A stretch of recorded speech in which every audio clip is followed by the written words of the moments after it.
A Organização Mundial da Saúde registrou no sábado o maior número de contágios num dia, 660 mil, desde o início da pandemia do coronavírus de 2019, que está completando um ano.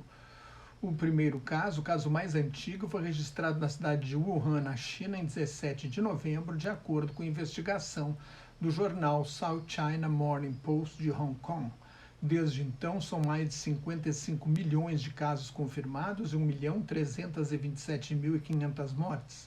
Mais de 35 milhões e meio de pacientes foram curados, 15 milhões e meio têm casos suaves e quase 100 mil estão no estado grave.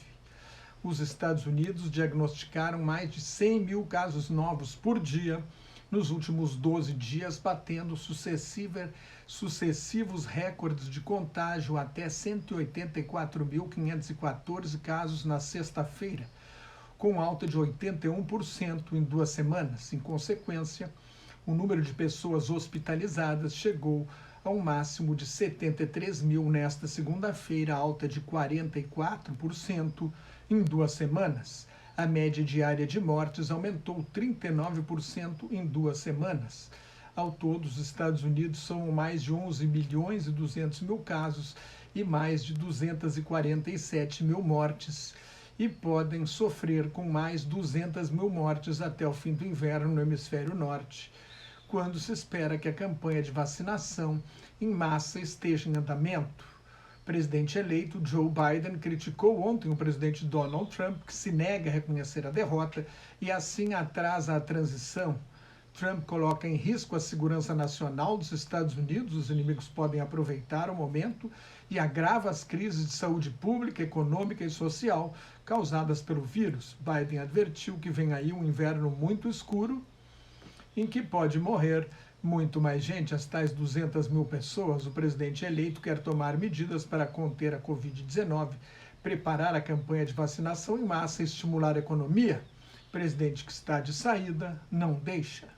Com mais 254 mortes, o Brasil chegou na segunda-feira a um total de 166.067 óbitos. A média diária de mortes dos últimos 7 dias é 490, uma alta de 33% em 2 semanas. É o segundo país do mundo em número de mortes, depois dos Estados Unidos. Houve mais de 16.150 casos novos, elevando o total para 5.877.000 casos confirmados. A média diária de casos novos dos últimos 7 dias subiu 59%, é a maior alta desde 3 de junho. O contágio sobe em 16 estados e no Distrito Federal, o que indica um forte risco de uma segunda onda como a que assola a Europa e os Estados Unidos.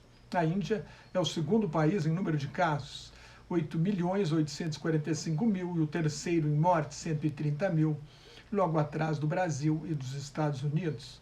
Mesmo com uma população mais de 4 vezes maior do que os Estados Unidos, a Índia deixou de ter o maior número de casos por dia. Nas últimas 2 semanas, houve mais casos nos Estados Unidos.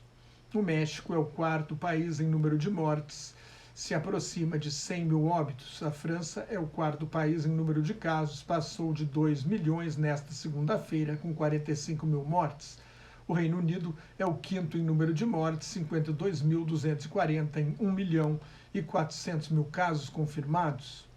A Coreia do Sul, um dos países de maior sucesso no combate à pandemia, deve aumentar as restrições depois de registrar mais de 200 casos novos por dia durante 3 dias seguidos.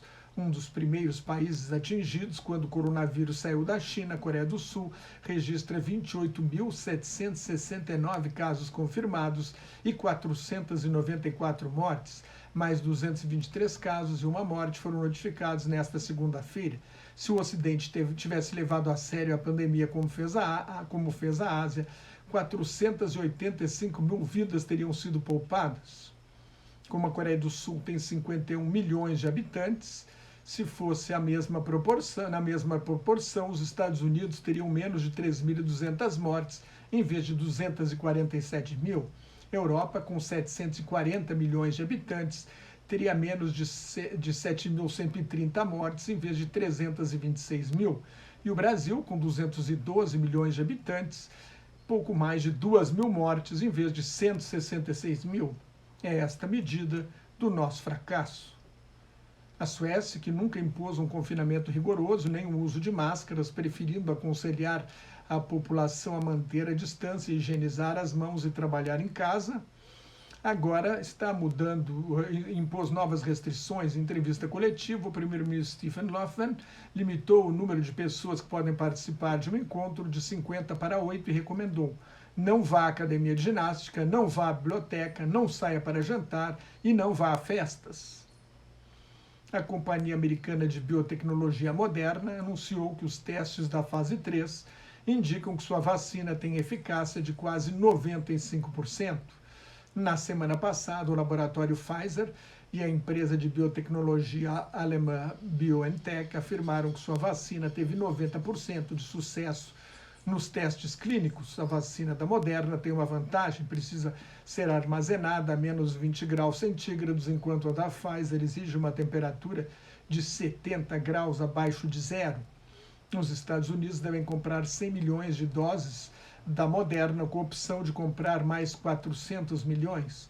O Reino Unido vai comprar 40 milhões de doses e a União Europeia pode comprar de 80 a 160 milhões de doses. O Japão, o Canadá, a Suíça, Israel e o Catar também fizeram acordos com a Moderna. O Brasil não, só através da Organização Mundial da Saúde. A Pfizer e a BioNTech vão vender 100 milhões de doses aos Estados Unidos, com opção de mais 500 milhões, 200 milhões de doses à União Europeia e 40 milhões no Reino Unido. Outra vacina em fase final de testes, o laboratório AstraZeneca da Universidade de Oxford, na Inglaterra, deve custar cerca de $5, uns R$30. A União Europeia quer comprar 400 milhões de doses e o Reino Unido 100 milhões.